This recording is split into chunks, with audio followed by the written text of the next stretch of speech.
Notre Dame came this close to ending the national championship drought last season, but is this the year they finally break through? Today, we are diving into the talent on this Irish roster to find out if they have what it takes to bring home a title to South Bend.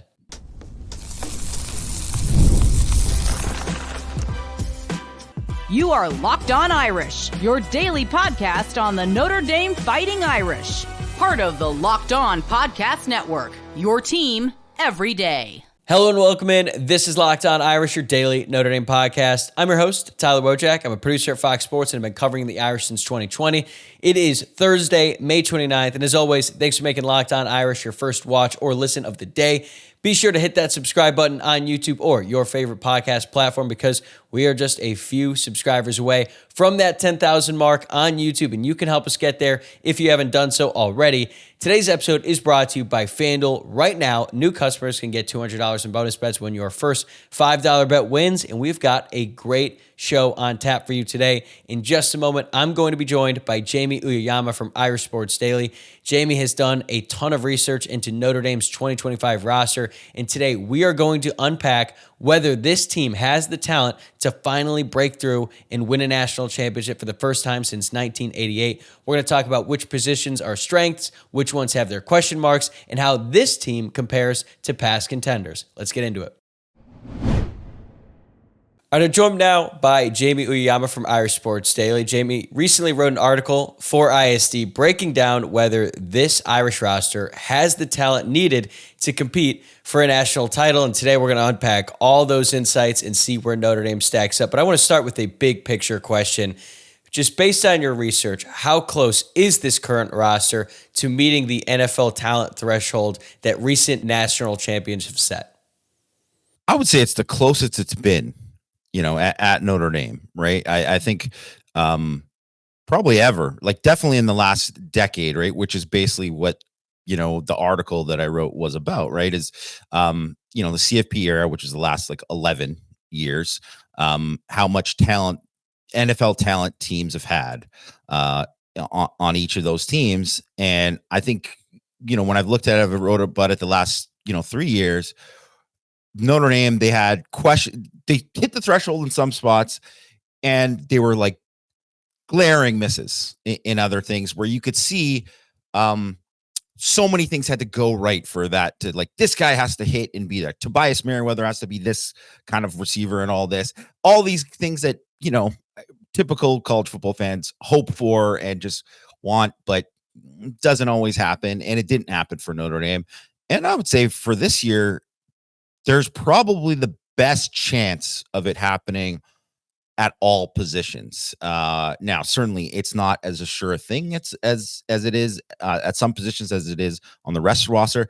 But I think for more of it in general, there's just a lot of guys that I think are future NFL guys on the roster now because they had so many guys come back that weren't even draft eligible last year. There were huge parts of the team that you saw them compete against Georgia, against Penn State, against Ohio State, and they didn't just like fit in on the field. They stood out on the field against those teams, which did have a ton of NFL talent.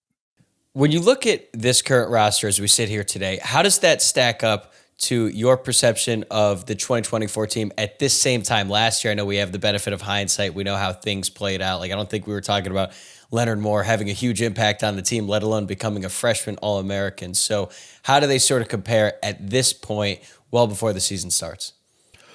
Well, I think they're much better off in the secondary, right? Like, obviously they came in last year where they had, you had X Watts and you had, Benjamin Morrison, but there was a lot of questions everywhere else. And certainly people were high on Christian Gray, thinking of what he can do. But, at the other safety spot, no one really knew what they had in Adon Schuler quite yet.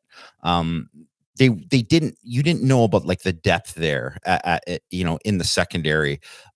Certainly I think at linebacker, they were extremely young, right? They were extremely young and playing a lot of guys that were highly rated, most of them very highly rated guys, but they weren't proven. They weren't proven. And as a lot of people see, there's a lot of times that young linebackers, those guys play early and they don't play well. And some of those guys don't hit. There's certainly guys for every Jalen Smith, there's a Niles Morgan, right? Where those guys don't quite hit exactly like you want. And then even at the skill positions too, obviously receiver, it feels like it's an annual thing where Notre Dame goes in the season wondering what they're going to get at receiver. You knew they were in a better spot than they were the previous year, but they're in a much stronger spot this year at receiver than they were last year. I don't even think it's comparable. And then certainly at running back, where they're heading into the season, people like Jadarian Price, people like Jeremiah Love. They were excited about the potential there, but now they've seen that potential on the field, and together with what they have in the backfield, they have as loaded as a backfield as any in the country.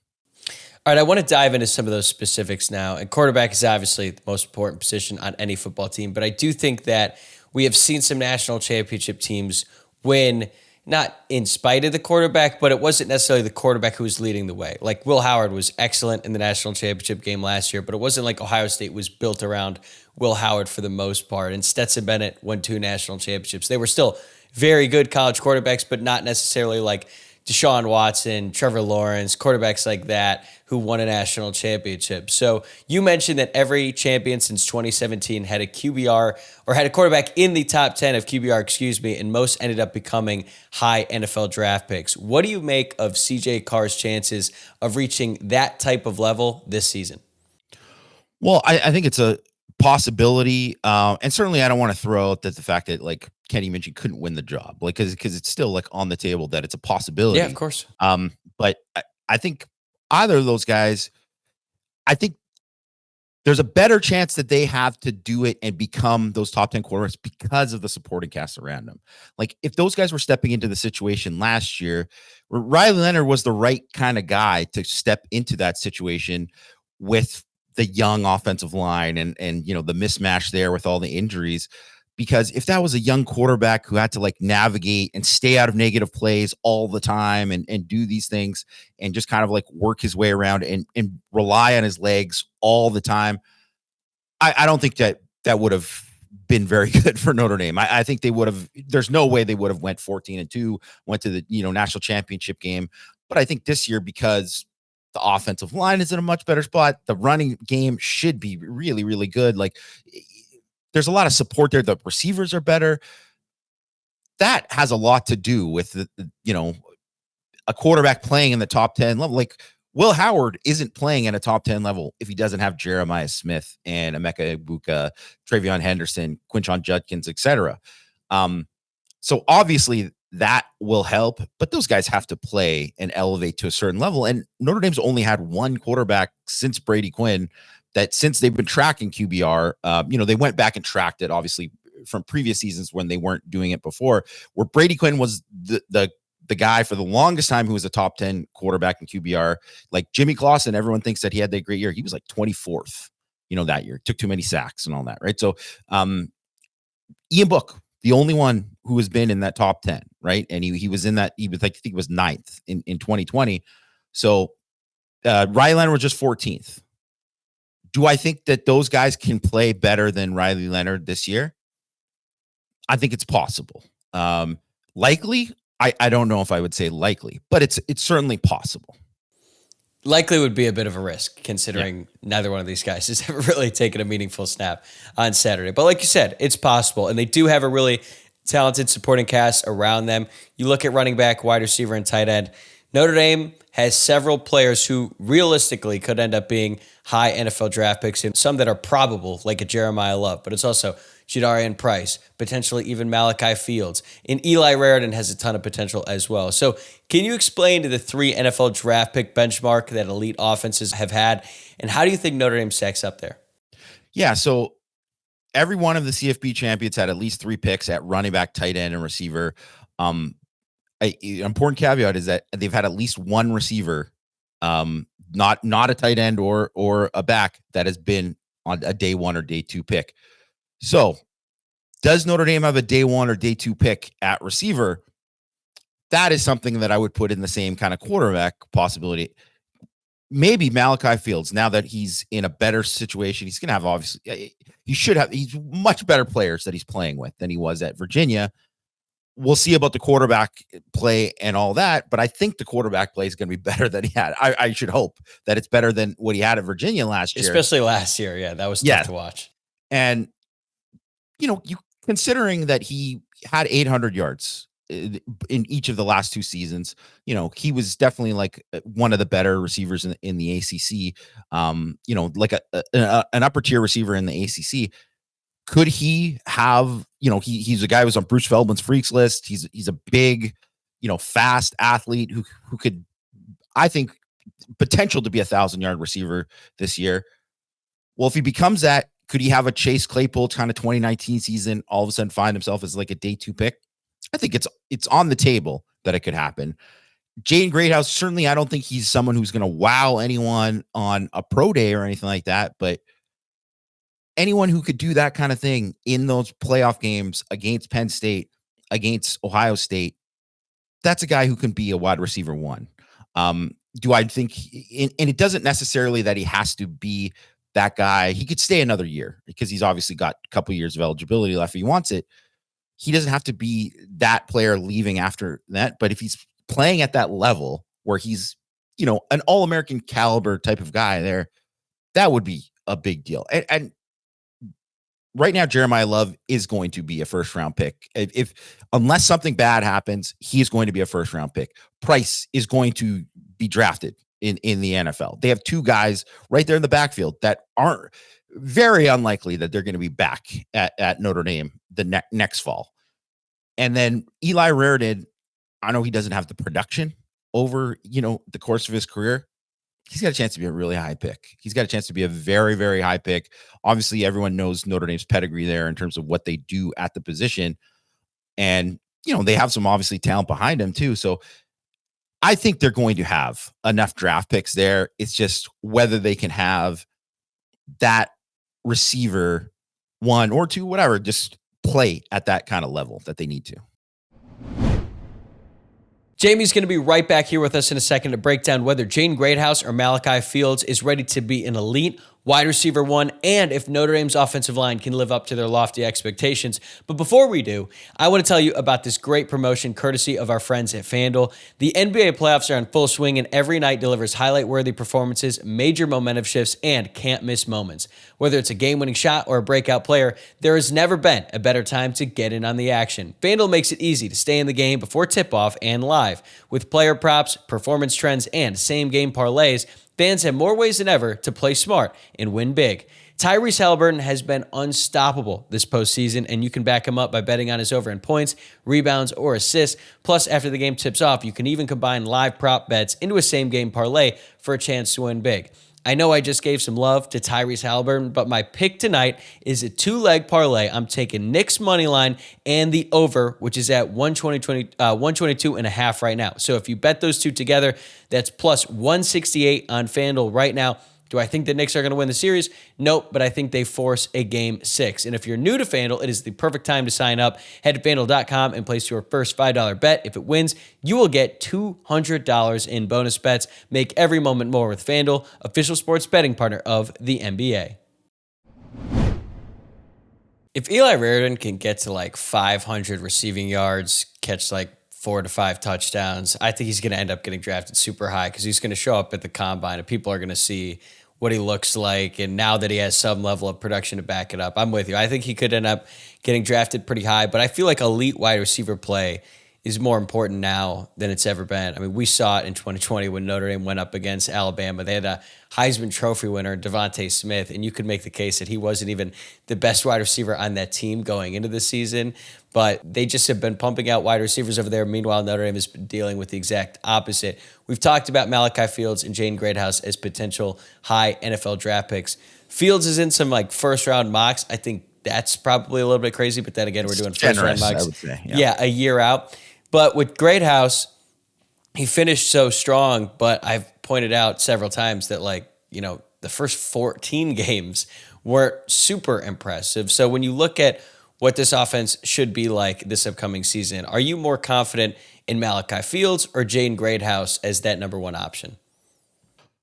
Probably Greathouse, just because I think you're inserting Fields into it, even though he's had that production, over the last 2 years. and he's got longer record of production. I just think seeing Greathouse this spring and seeing where he was at this spring, and I think it was just obvious that he took a leap. He took a big time leap, and the coaches view him as that way too. Like, it's pretty obvious. Like, he's called Unk in the the wide receiver room now. He's like the vet. Yeah, that's the guy. He's only a junior. He's a junior. He's a true junior. He's an academic sophomore right now too, which is funny. Yeah. But he kind of is that guy who already kind of came in. He already had like a savviness to him.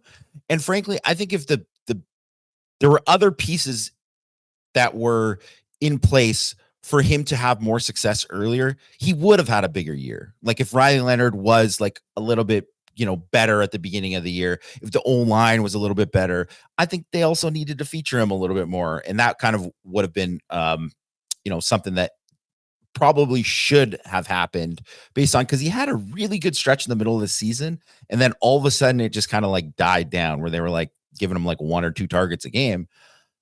I think they're just going to feed him the ball a lot. And he's going to be the guy that on third down is going to be like a go-to guy. Like, I think Fields might have like the most explosive plays, but I have a feeling that Greathouse is going to lead the team in targets. Looking at the offensive line, I think we all have really high expectations. There's a bunch of guys on that unit that you could say eventually they're going to become high NFL draft picks. But how confident are you that this line not only can produce multiple NFL picks, but also provide a level of consistency necessary for a championship run this season? I'm pretty confident. I think, well, for one, the guys that played last year were really good. They got better as the season went along. And I think that was something that you just saw the development there from, all those guys and what they did. And way some of those guys, like Billy Shrout was playing on like one ankle for like half the season. Basically a boot. Yeah. And he was still playing at a pretty high level. And I think like a guy like Charles Jugusah is like only scratching the surface of the kind of player that he's going to be. I think Emil Wagner had a really, really good first year as a starter there. And you play 900 snaps and you play the, Abdul Carter and, JT Tuimalu and all these guys that you're playing against all year. And he was tested and he's going to be so much better for it this year. And I think he's already, in a position where he's going to be better. I like where they're at. They're young. The fact that all these guys are coming back, they're going to have a chance to kind of play together. I think depth wise, obviously you take a little bit of a hit with some of the guys leaving in the transfer portal, but I still think some of the young guys that, won't necessarily be projected starters are going to be pretty good players too, that could step in if they need to. I think this is one of those, 2015, they had that year. That was probably the peak of Notre Dame offensive line in terms of, they had 3 first-round picks play on that line, start on that line, and a second-round pick at center. I don't know if it's going to be that good in terms of like that many first-round picks and all that, but I could really see like all 5 guys, the guys who were the projected starters, being NFL draft picks. And that's something that is just so rare. Like even at Alabama, that does not happen very often, or Georgia, whatever. It does that. It is very, very rare. And I think that's a real possibility. Moving over to the defensive side of the ball, you noted that defensive tackle might be the second most critical position after quarterback. Looking at it from a big picture perspective, why do you think that position is so essential for national championship teams? Yeah, I think it's just been one of those things where, looking into it, every single national champion since 2015 has had multiple future NFL picks at defensive tackle that played in their rotation. So it doesn't have to be, sometimes those are young guys who are like coming up, but there's just a lot of, it's just how it is there. It's just a critical position in terms of having like just straight dudes.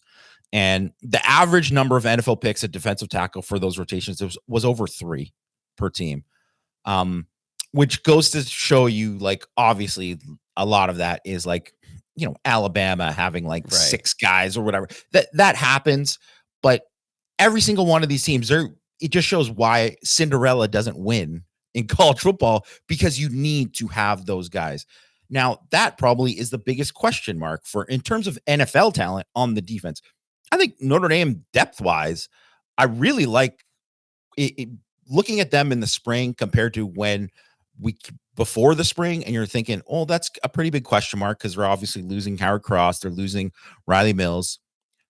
But you look at where they are depth wise, and I really legitimately think there's like 7-8 guys that have a chance to play this year and we're like be pretty good players. Now, how many of those guys are NFL players? Right now, that's the kind of the different thing. And you kind of know that Donovan Heinisch, even though he didn't, he played pretty well last year, actually, like shockingly well for someone, who's so undersized. And I got some stuff in terms of like what he did pass rush wise in the CFP that I think is frankly kind of shocking in terms of like his production there. Like would people know that he was like the second best pass rusher at defensive tackle in the CFP out of all those teams? Like in terms of just like his pass rush win rate and his number of pressures, I don't think people would think that, but that's how he played. And they needed that from him. And he was really, really good there. In saying that, he's probably not going to be a guy who's drafted in the NFL.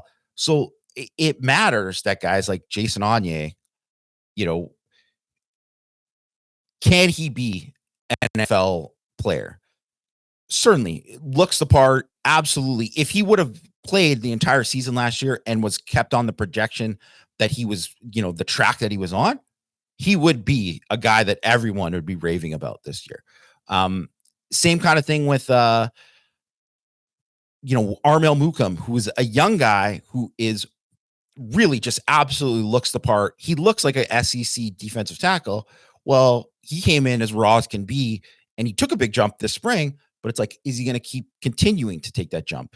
Is Jared Dawson, a guy who's a transfer from Louisville, is he going to be someone who looked great in the spring game? Everybody noticed him in the spring game, and I thought he played really well for Louisville last year, but the reason why he's a 6-year guy and that he ended up at Notre Dame and not in the NFL draft because he wasn't going to get drafted last year. So can he go and become somebody who gets drafted? Is he like this version of like Indiana's Ty West or something like that? Right. Like, they need that to happen. They need that to happen with multiple guys. It's possible that it could happen, but I would put that in the same kind of category as, quarterback, where you're like, well, you got to wait and see there, because I really like the guys. I think there's a bunch of guys who can play and play at a pretty high level, but are there like game wreckers, like, / war daddies, whatever you want to call them, those guys that really can like take over, some guy who could take over a series just by just being dominant in one series. We have to wait and see. Right. Like you could realistically see a path for Notre Dame to be really good at defensive tackle, but until it's like a game going up against a good offensive line with a good back and the game is coming down to the wire and you need to stop, like, will they be able to deliver in those moments? There's just no way of knowing right now. We're going to find out. But Notre Dame does have seemingly a lot of potential on the edge with guys like Boubacar Traore and Bryce Young coming into his own as a sophomore. And then you think about Jordan Botelho and what he was doing last year before he got hurt. Like, they are loaded on the edges. So do you think that what Notre Dame has at Viper and strong side end is good enough to generate a legitimate pass rush that could compete with some of these national championship caliber defenses? I absolutely do. And I really think that, Young and Traore specifically, both those guys have like first round pick potential. And it's been a long time since Notre Dame really had that at edge where you could say, hey, there's a couple young guys on the team that really could be that. And obviously Botelho, I mean, he's coming off the injury, and that is a big question mark. It's also a question mark for Traore. But if he plays just anywhere close to the level that he was playing at the beginning of the year, I mean, that's a difference maker. That is an absolute difference maker. He was amazing. And that Texas A&M game was the best game of his career. So if he comes out and he looks close to that same level, and like Bryce Young is going to be a way better player than he was last year. Like, it's not even going to be close. Yeah, I can't wait to watch him. Yeah, he can be an absolute difference maker. Traore, I think, is one of these guys that he was obviously playing at a high level before he got hurt, but he has so many more levels that he can take it to. And I really think guys like Josh Burnham is going to be like a good player for Notre Dame this year. He's a good player as well. I also think when you're adding in like Jalen Sneed and KVA to that kind of pass rush and what those guys can kind of add there too, I think the pass rush probably in terms of what they can do in generating without blitzing, just in terms of just like a straight 4-man rush when they're playing on third down and sub packages. And that like at least one of those linebackers is going to be involved in that. I think it could be like the best kind of like straight 4-man rush that they've had, like probably since like 2018. Yeah, you've also mentioned a couple linebackers there, Jalen Seed and KVA, and the linebackers as a whole look like they're going to be a strength this year, but they've kind of been a strength for this defense for years now. But can you expand on who you think could be a potential day 1 or day 2 NFL draft pick? Because this Notre Dame linebacker room, as surprising as it may be to some, they've been producing NFL draft picks like J.D. Bertrand, like Maris Leofau, and most recently Jack Heiser. Yeah, I think the big thing with them is Sneed really kind of taking a jump. And I think, one of the things with him throughout his career was he was always kind of hovering around 220. Maybe he wasn't kind of taking it as seriously as he should. And it's kind of like, this is a contract year for him.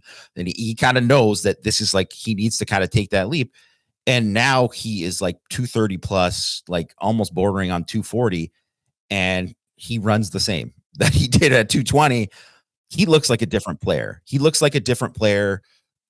Just, literally and figuratively, he looks like a different player. And so if he is of that level, and we've already seen him have flashes of playing at that level, that he is a guy who could be a very high pick. And obviously because he has the kind of the versatility, you saw like Maris Leofau was a 3rd round pick. Most people wouldn't have said, oh, he's there. Well, it's because of the versatility that he could add in terms of like his pass rush ability, his ability in coverage and stuff. And Sneed has that same kind of ability, except for he's a better athlete than Maris, right? So maybe not as violent, but he is a better athlete than him. And like Drake Bowen, I don't think people realize how good of an athlete Drake Bowen is. Go back and watch him knock the ball from Egbuka, getting picked up on a blitz and running down the field like 40 yards down the field and punching that out. Like he is fast. He's a great athlete. He is super smart. He is one of these guys who's like a football junkie. He's going to play at a really high level this year. Obviously he was a guy who was playing at a pretty high level last year as a first-year starter. To be a Mike linebacker and play, as a guy who hadn't played before and play at that level, that is, not very common. And I think you're going to see with like a lot of guys like him, he's going to take a jump.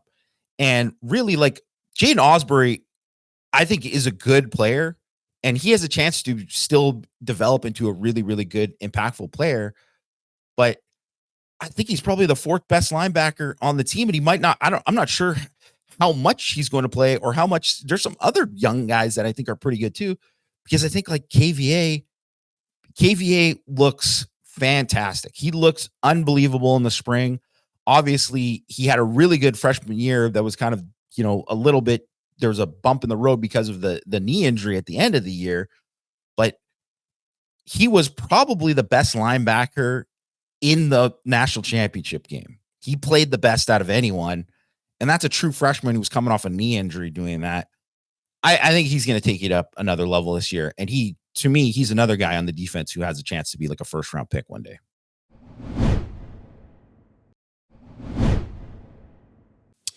Looking at Notre Dame's secondary, they've been outstanding under Mike Mickens and even when Chris O'Leary was on the staff as well. And now with Adon Schuler, Leonard Moore, and Christian Gray leading the group, it looks like they have a chance to hit that 3 NFL draft pick mark that we've seen from previous champions. I think if there's one guy in that group that you might just have some questions about their NFL future, it'd be Christian Gray. But then again, I think you mentioned it earlier, like going into last season, we all looked at Christian Gray as the next in line, the next Benjamin Morrison. So how confident are you that each one of these 3 guys, Schuler, Moore, and Gray, will be able to take their game to a level where they do end up getting drafted pretty high? I think it's pretty easy to say with Moore that, when you come in and you're that kind of level of a player as a true freshman, when you're better than Ben Morrison was as a freshman, it's I mean, it turns out that Ben Morrison wasn't lying when he said, this guy's going to be better than me. And no one would have predicted that he would have been at that point really in year one, but it's frankly incredible. So I think there should be a high level of confidence with Leonard Moore. I mean, Schuler, I think for Schuler to come in, there's so many safeties. It's such a hard position to play as like a young player. And that's why guys like Kyle Hamilton are freaks. Like you just don't see too many of those guys. And that's why you see like even Harrison Smith, guy's probably going to be in the Hall of Fame. I mean, it was a process for him to get to that, be that kind of player at Notre Dame, where I think Schuler, you're going to see obviously a better version of the guy that he was last year. And he was a pretty good, darn good player last year. So I think he's definitely on the path. And Gray, a lot of it is going to depend on, I think, he had the last year, but how much of the last year was like about him wearing down, the fact that they didn't really have like a third or fourth corner, where they played like four corners the year before. They only played two really all year. Definitely for like the second half of the year, right? Like the last 10 games really. So I think that we're going to have to see with that and just him getting better. Like if you said someone like Cam Hart and you look at him and like, look at him as a first year starter, and then look at him by the time he ended.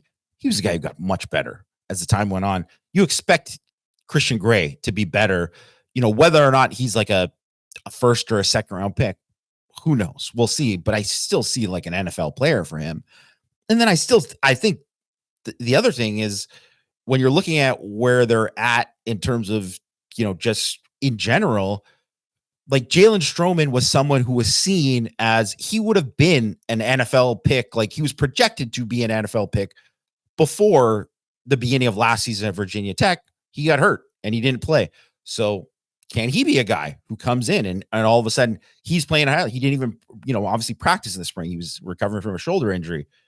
Then you got Tay Johnson, who everyone was in love with, like the traits with him in terms of like he's an athlete, but he was someone who was like pretty new to the position. He played a little bit of corner last year. He was also hurt at the beginning of the year, so he didn't really play much. He looked fantastic. He looked like Schuler did the year before. So, and frankly, he might have been better than Schuler in a lot of ways. So where is he at? Luke Talich, he's a freaky athlete, right? Like, I don't know, who's going to play the most out of those safety position. They certainly have the athletes that, can develop there. And then I think Mike Mickens is one of these guys who's absolutely known for developing guys at the position. Carson Hobbs looked fantastic in the spring. Really looks like, he didn't play as a freshman. I mean, they're going to be deeper at corner this year. He's going to play, could be the nickel. Obviously, Devontae Smith started at nickel for Alabama, not a bad player. So they're a lot deeper there. Mike Mickens also has the track record with so many freshmen who have been able to come in, not just at Notre Dame. Obviously, he's got it at Cincinnati as well. Everyone knows Sauce Gardner played for him at Cincinnati as a freshman. So we don't know that Dallas Golden, Mark Zachary, Cree Thomas, one of these guys isn't the next Morrison or, Moore. Maybe even if they're not at that level, if they're just like Christian Gray, who played as a freshman, played 200 snaps as a freshman, I think that's a possibility. So I just think they got a lot of future NFL players there that it's going to work itself out with some of the young guys, depending on which one of these guys is going to be the guy or whatever. But I really like the depth there, and I like what they have in general. They're in a really good spot. Okay, last question I have for you, and honestly, it's questions because it's a two-part question. But if Notre Dame does win a national championship this year, what's the biggest reason why? And if they don't win it, what's holding them back? Well, I would say that the biggest reason why is the quarterbacks and the receivers take that jump, right? So we see that, and it goes hand in hand, obviously, right? So you see that from like Carr Mitchie, one of those guys becomes that guy where all of a sudden they step in. It's a first-year quarterback. It's not something that happens all the time, but they get to a point where maybe they don't start out at an elite level, but by the end of the year, they're playing at that level. They're playing at a top 10-ish level at the end of the year. And that goes hand in hand with those receivers playing at that too. I think that is going to be huge, right? Like they really need to have both of those come together, because I think, frankly, that's one of those things that's been missing for Notre Dame for a long, long time. Everybody kind of knows it. And then I think if they don't win it, I mean, obviously you could just say the inverse is like they don't get that from those positions. But I'll also say too, that defensive tackle position, because when it comes down to it, when you're going to get to play these teams and you're going to get to the college football playoff and you're going to play against these high level teams, like you said, you're going to play against these offensive lines when they've got all these dudes there that are going to be high picks as well. Your interior guys, they got the linebackers, they're going to be fine, but your interior guys have to play at a certain level, because you have to stop the run with less bodies. You have to stop the run with less bodies. If you're dedicating more bodies to stopping the run, that's how you get beat over the top. Even Leonard Moore, you can't play him in man coverage every single snap. All these guys, it's there has to be a hand in hand there. And I think that's the way that you go from, I think the defense is going to be very, very good again, probably elite again. They have all the pieces in place, and obviously we'll see with Chris Ash, but he's certainly been dealt a good hand walking in. But it's whether or not they can play at that level that's just at that top level where teams can't really do anything against them. And that's kind of where they kind of need to get there. And I think it's a possibility, but it's a question. And if they don't get that, that's how you maybe lose those games in the CFP. This has been awesome. So be sure to check out Jamie's work over at Irish Sports Daily. He's breaking down film, sharing analysis all season long. You can also catch him co-hosting the Hit and Hustle podcast with our good friend Greg Famung, as well as the ISD Power Hour. Jamie, thanks again for taking the time. Enjoy this summer. Get some relaxation in over these next couple months. We'll talk again soon. Thanks, Tyler. All right, that's going to do it for this episode. Thanks again for making Locked On Irish your first watch or listen of the day. I'm going to be right back here tomorrow morning with another Top 5 Friday, and I'm calling in the big guns for this one. Luke Smith is going to make his return to the show. We're going to reminisce on our top 5 favorite Notre Dame games that we have attended. It's going to be a great trip down memory lane, and I'm sure that some of you are going to be able to share in those memories of being able to go to these different Notre Dame games. So make sure you tune into that, and make sure that you subscribe on YouTube or wherever you're listening to the podcast, especially those of you watching along on YouTube. Help us get to that 10,000 subscriber mark. And if you really like the show, leave us a 5-star rating and a review on your favorite podcast platform. It really helps out a ton, keeps the show growing. I really appreciate it. Hope you have a great rest of your day, and I will see you on Friday.